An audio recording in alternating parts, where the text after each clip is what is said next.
G'day guys, it's Simon Chapman here, Supercars reporter for speedcafe.com, and today I'm joined by Connor O'Brien, Speed Cafe editor.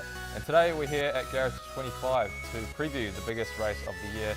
It is the Repco Bathurst 1000. We'll take you for a little bit of a tour of the joint a little later on, but before that we've got some really exciting news to announce. Obviously, Ryco Filters coming on board as a platinum partner of speedcafe.com heading into 2022. They'll take naming rights of these preview videos heading into the new year. So let's get into it. This is your preview for the 2021 Repco Bathurst 1000. This is Ryco Filters clearing the air.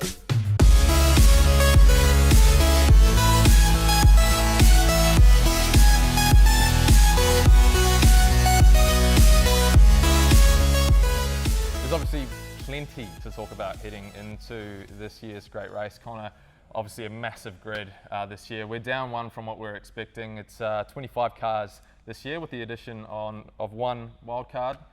Interesting thing for me, only 2 unchanged driver lineups for this year. Yeah, 2 out of 25. Yeah, it's so wide open, kind of, isn't it? Really, like, I mean, and it happens to be that those 2 that are unchanged are probably the 2 of the favourites to go into the race, being Garth Tander and Shane Van Gisbergen, who won it last year, and Jamie Whincup and Craig Lowndes, who won it 3 years successive, 06 to 08. So, and everyone else is starting fresh. So, kind of sets the scene for a pretty interesting race. Does that give Triple Eight any sort of advantage, do you feel, or are there some really strong pairings maybe outside of the Triple Eight camp that could really take it to them this year? Oh, I mean, I think there is a little bit of advantage, just having that stability going in.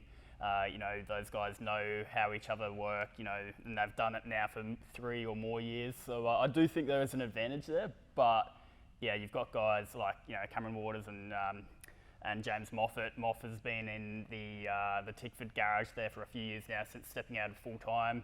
So he is familiar with that setup. He just hasn't been with Cam before. Those guys will be really strong. You've got guys like Lee Holdsworth who've just come out of full time.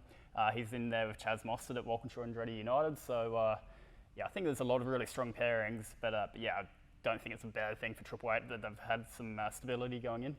Definitely. I think the interesting thing at the start of this year was seeing just how strong Tickford were. Obviously back into last year, that 1-lap pace that Cameron Waters and Will Davison had was pretty incredible. Obviously, Lee Holdsworth and Michael Caruso were exceptional as well. So, it'll be interesting to see how Tickford go this year, because I guess they've been in a little bit of a lull lately at Sydney Motorsport Park. So, for mine, I feel like they're going to be one of those guys who will probably really take it to Red Bull. But then, what about DJR? They've sort of, I guess, by and large, played second fiddle to Triple Eight this year. Do you think they are maybe one of those teams that could spring a surprise? Oh, definitely. I think both those teams, the Ford fans will have plenty of reason for optimism, because Tickford, they're the kind of team that are very strong at some circuits and not so much at others, and it just so happens to be that we've been at Sydney Motorsport Park for the last 4 rounds, and that's not one of their good tracks.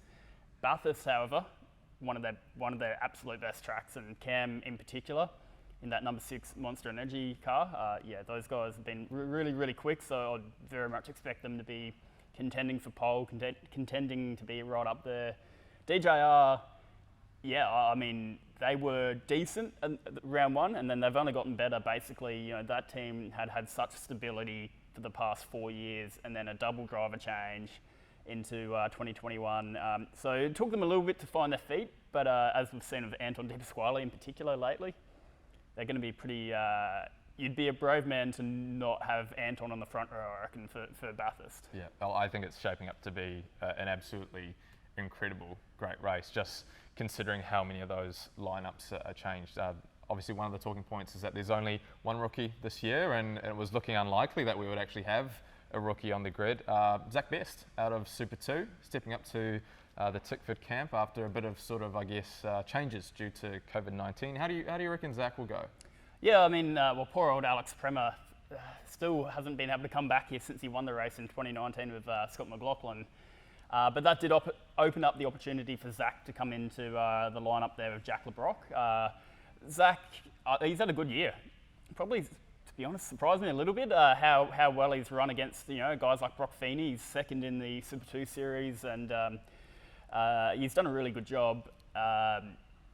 look, I mean, it's never going to be easy for a rookie at Bathurst, but I think Zach will do a decent job, and LeBrock in that car has seemingly started to actually find some momentum just as he's about to step across to MSR. So those guys I don't think they're going to win the race, but they could be in the mix for somewhere in the top 10. Yeah, for sure. There's so many pairings to choose from, but if you were going to say you're going to pick a favourite and maybe an outlier who could spring a surprise, who are you picking?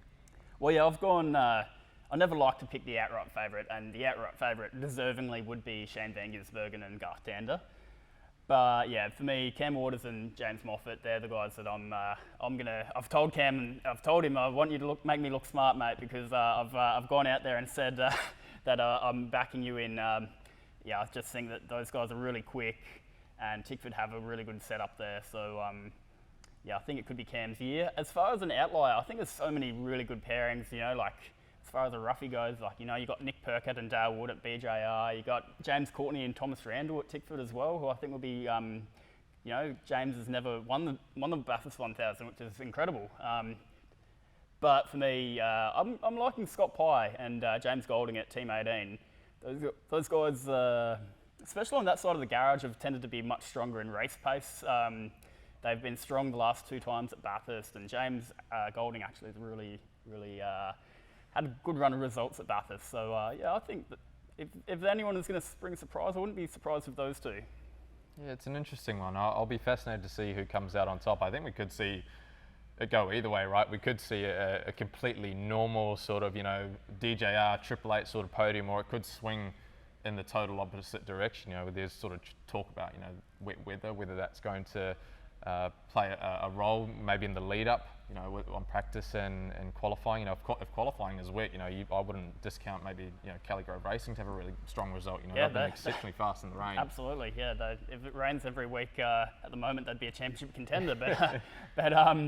But yeah, look, I think we've had a few years in a row now where we've had the normal names at the front. So I reckon we're due a year where there's a bit of a shock. We had in the mid-2010s, we had, Techno winning, Erebus winning, Chaz and Paul Morris winning against all odds. So I think we're due for a bit of a wild race. I reckon we'll have at least one Erebus car on the podium. Yeah, well, they're in great form, aren't they?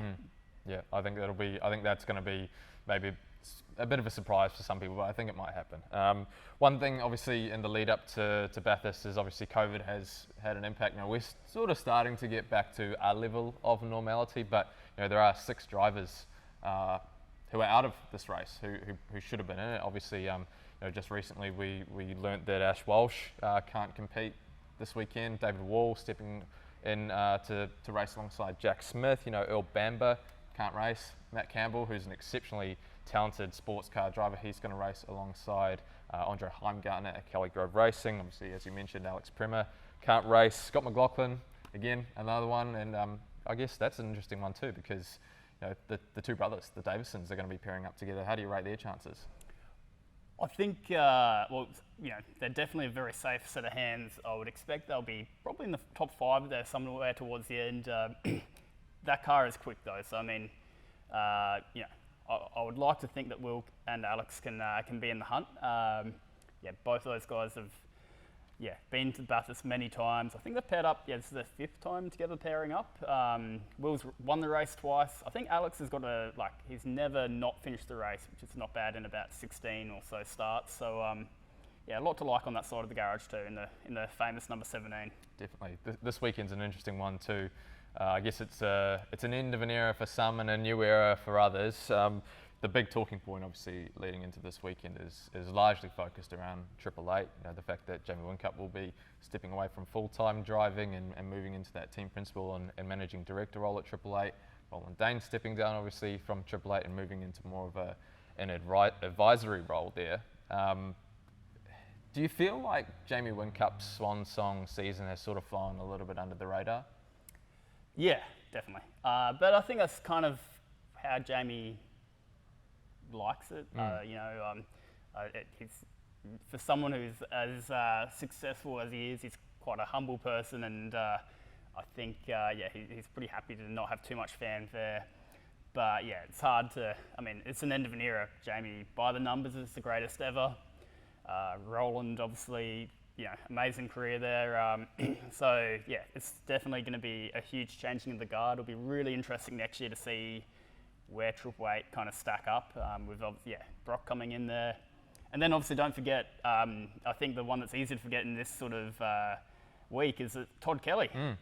The Kelly family have been integral, parts of the grid for 20 plus years, and this was Todd's last race as team principal, and then Kelly Grove Racing will become Grove Racing next year. So I really hope. But again, Todd is even more probably a guy that kind of flies under the radar and likes it that way. But I hope there's something special in store for him this weekend. Yeah, I'm really looking forward to Sunday before that race.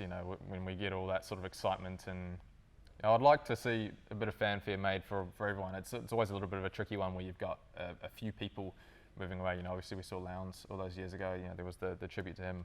Triple 8 have said that they can't really do much special as far as liveries go for J-Dub because of COVID and the logistics involved. So yeah, it's an interesting weekend, and obviously there's an end of an era for some, new era beginning on Friday officially. The long-awaited reveal of these new Gen 3 cars, the new Camaro and the new look Ford Mustang. Rumours are there are some bigwigs who may be attending that launch. What are you excited about with Gen 3, and what do you really want to see when these cars roll out on Friday morning?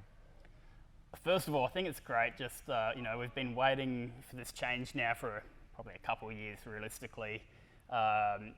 It's exciting to see it actually happening, because you got the naysayers who are saying, oh yeah, this thing's never going to get off the ground and whatnot. But these cars, from all accounts, look great, sound great, are going to be produced to race great.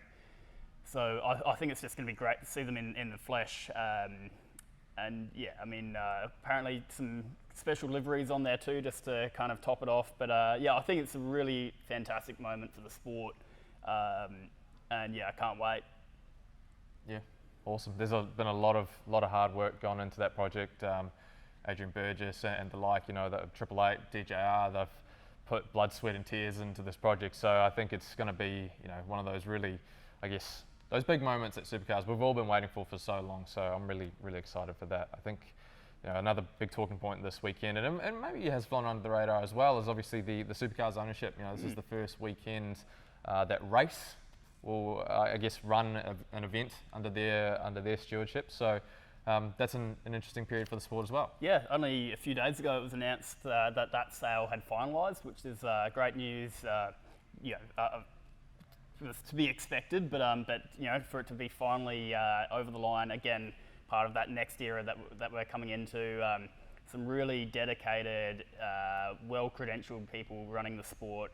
I think everyone is really excited for the ownership change. We've got Barclay Nettlefold coming in as the new chairman, taking over from Peter Wiggs. I think it's really a lot to be excited about. And this is technically their first event as the owners of Supercars, but obviously you've got to give them some time before they'll be able to really actually make some changes. But exciting times. One thing that really stood out to me in the days leading up to Bathurst was the photos that came out, obviously on the front straight there, seeing Supercars with TCR cars and S5000 and a few other ARG categories there. And I'm really fascinated to see how that relationship sort of develops, whether ARG is more, because obviously they've got a stake in Supercars, whether we're going to see more ARG categories at Supercars events. Obviously Motorsport Australia have said it's, TCR sort of needs to stand on its own legs. Do you think we'll see a little bit more cross-pollination with the change-up in ownership in 2022? I hope so. I think probably a little bit. I don't know to what degree. I think this whole week is going to be super exciting. There's basically, anytime you look at the track, there's going to be a really high profile category on. So, which I think is fantastic. I think it'll be a really good tester as well for the new owners to have a look at how that works, and hopefully that can lead to more blockbuster kind of cars, because I can only see that being a good thing. Yeah, it's an interesting weekend that's shaping up. It's an incredible 6 days of action at Mount Panorama. We've never done anything like that before, so I'll be fascinated to see how that all plays out with supercars and the support categories and everything else. And I guess the one big thing, which we're really excited for, is having fans back at the track. You know, we didn't have many last year. I think it was about 4,000 each day, and the place is, you know, basically at full capacity as much as it can take. Yeah, that's the heart and soul of Australian motorsport. It's I know people. I didn't get to go last year either, and I know people said that were there that it just had a weird vibe. So to be back there and having, hopefully, you know, the mountain full of campers and the grandstands full, yeah, fantastic. Yeah, it's been a tough kind of period for everyone during COVID, but yeah, this is an exciting thing that kind of at the end of the tunnel. Yeah, for sure. I think we could probably ramble on for hours if we wanted to. There's so much to talk about at Mount Panorama this weekend. Unfortunately, we're not down there, but we've got a couple of blokes on the ground, so stay tuned to speedcafe.com for all your latest motor racing news. Castrol Live updates, obviously, to keep up to date with everything that's going on at Mount Panorama. The R&J Batteries Guide will give you all the details as far as scheduling goes, so get onto speedcafe.com for everything that you need to know about this weekend's Repco Bathurst 1000.